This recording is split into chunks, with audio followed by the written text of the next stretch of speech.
Les marmites. Un beau matin, Nasreddin se réveille avec l'envie de préparer un bon tagine. Mais il se rend compte qu'il lui manque une belle marmite pour cuisiner. Il vient alors frapper à la porte de sa vieille voisine Fatam Zahra. Toc toc toc. Ma sœur, pourrais-tu me prêter une de tes marmites car j'en ai besoin pour le bon tagine que je veux préparer? Alors, en bonne voisine solidaire, elle retourne dans sa cuisine, puis revient à la porte avec une moyenne marmite qu'elle prête à Nasreddin. Tout heureux, Nasreddin retourne chez lui cuisiner son bon tagine. Le lendemain, Nasreddin frappe de nouveau à la porte de sa vieille voisine Fatam Zahra. Toc toc toc. Il lui tend la marmite de taille moyenne avec à l'intérieur une autre marmite de petite taille. Merci ma sœur, voilà ta marmite, elle m'a rendu un grand service et mon tagine était délicieux. Mais, Nasreddin, la petite n'est pas à moi. Mais si ma sœur, car dans la nuit, ta marmite a accouché d'une petite. C'est sa fille, donc elle te revient de droit. La voisine se met alors à rire dans sa barbe, car elle connaît l'esprit farfelu de Nasreddin, et moqueuse de sa crédulité, elle accepte les deux marmites. 3 jours plus tard, Nasreddin vient de nouveau frapper à la porte de sa vieille voisine Fatam Zahra pour lui demander à nouveau sa marmite.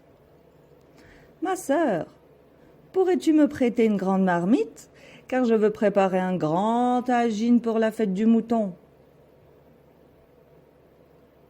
Alors la voisine s'en va dans sa cuisine lui chercher sa plus belle et grande marmite, car elle espérait bien récupérer une fois de plus une nouvelle marmite. Voici la marmite la plus grande que j'ai, Nasreddin. Je te la prête, fais-en bon usage, lui dit-elle en souriant. 2 jours passent, puis 4, puis 7... Mais la vieille voisine Fatam Zahra n'a aucune nouvelle de Nasreddin et de sa marmite. Commençant alors à s'inquiéter, elle s'en va frapper chez son saugrenu voisin Nasreddin.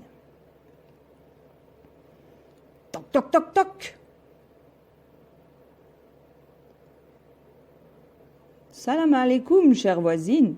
En quoi puis-je t'être utile? Nasreddin, tu as oublié de me rendre ma grande marmite que je t'ai prêtée il y a plus d'une semaine. Je n'ai point oublié, répond Nasreddin. C'est que je ne savais pas comment t'annoncer la mauvaise nouvelle.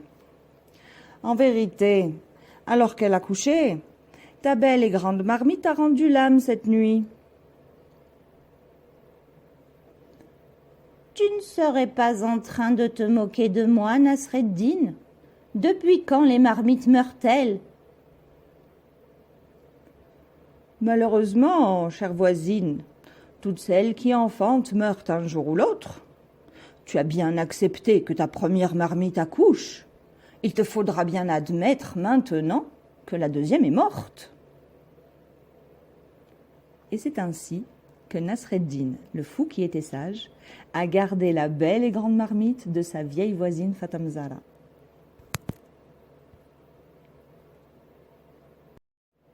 Les marmites. Un beau matin,